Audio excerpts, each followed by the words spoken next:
2025ರಲ್ಲಿ 4 ಗ್ರಹಣ, ಭಾರತದಲ್ಲಿ 1 ಮಾತ್ರ ಗೋಚರ. 2025ರಲ್ಲಿ 4 ಗ್ರಹಣಗಳು ಸಂಭವಿಸಲಿದ್ದು, ಭಾರತದಲ್ಲಿ 1 ಮಾತ್ರ ಗೋಚರಿಸಲಿದೆ ಎಂದು ಉಜ್ಜೈನ್ ಮೂಲದ ಜಿವಾನಿ ವೀಕ್ಷಣಾಲಯದ ಅಧಿಕಾರಿಗಳು ತಿಳಿಸಿದ್ದಾರೆ. 2 ಚಂದ್ರಗ್ರಹಣ ಮತ್ತು 2 ಸೂರ್ಯಗ್ರಹಣ ಸಂಭವಿಸಲಿದ್ದು, ಮಾರ್ಚ್ 14ರಿಂದ ಸಂಪೂರ್ಣ ಚಂದ್ರಗ್ರಹಣ ನಡೆಯಲಿದೆ.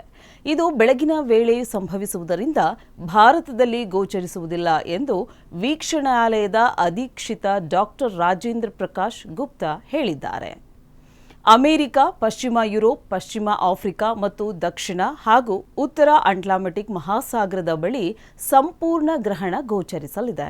ಮಾರ್ಚ್ 29ರಂದು ಭಾಗಶಃ ಸೂರ್ಯಗ್ರಹಣ ಇರುತ್ತೆ. ಭಾರತದಲ್ಲಿ ಕಾಣುವುದಿಲ್ಲ.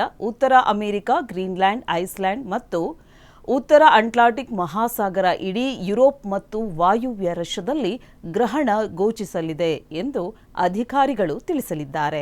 ಸೆಪ್ಟೆಂಬರ್ 7 ಮತ್ತು 8ರ ನಡುವೆ ಸಂಭವಿಸುವ ಪೂರ್ಣ ಚಂದ್ರಗ್ರಹಣವು ದೇಶದಲ್ಲಿ ಗೋಚರಿಸುತ್ತದೆ ಎಂಬ ಅಂಶದಿಂದ ಭಾರತೀಯ ಖಗೋಳ ಪ್ರೇಮಿಗಳು ಉತ್ಸುಕರಾಗಬಹುದು. ಇದು ಏಷ್ಯಾದ ಇತರ ದೇಶಗಳ ಜೊತೆಗೆ ಯುರೋಪ್, ಅಟ್ಲಾಂಟಿಕಾ, ಪಶ್ಚಿಮ ಪೆಸಿಫಿಕ್ ಮಹಾಸಾಗರ, ಆಸ್ಟ್ರೇಲಿಯಾ ಮತ್ತು ಹಿಂದೂ ಮಹಾಸಾಗರ ಪ್ರದೇಶದಲ್ಲಿಯೂ ಗೋಚರಿಸುತ್ತದೆ ಎಂದು ಗುಪ್ತಾ ಹೇಳಿದ್ದಾರೆ. 2025ರ ಕೊನೆಯ ಗ್ರಹಣವು ಸೆಪ್ಟೆಂಬರ್ 21 ಮತ್ತು 22ರ ನಡುವೆ ಭಾಗಶಃ ಸೂರ್ಯಗ್ರಹಣವಾಗಿರುತ್ತೆ.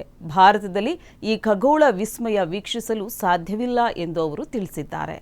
ಈ ಭಾಗಶಃ ಸೂರ್ಯಗ್ರಹಣವು ನ್ಯೂಜಿಲೆಂಡ್, ಪೂರ್ವ ಮಲೇಷಿಯಾ, ದಕ್ಷಿಣ ಪಾಲಿನೇಷಿಯಾ ಮತ್ತು ಪಶ್ಚಿಮ ಅಟ್ಲಾಂಟಿಕಾದಲ್ಲಿ ಗೋಚರಿಸುತ್ತದೆ ಎಂದು ತಿಳಿಸಲಾಗಿದೆ.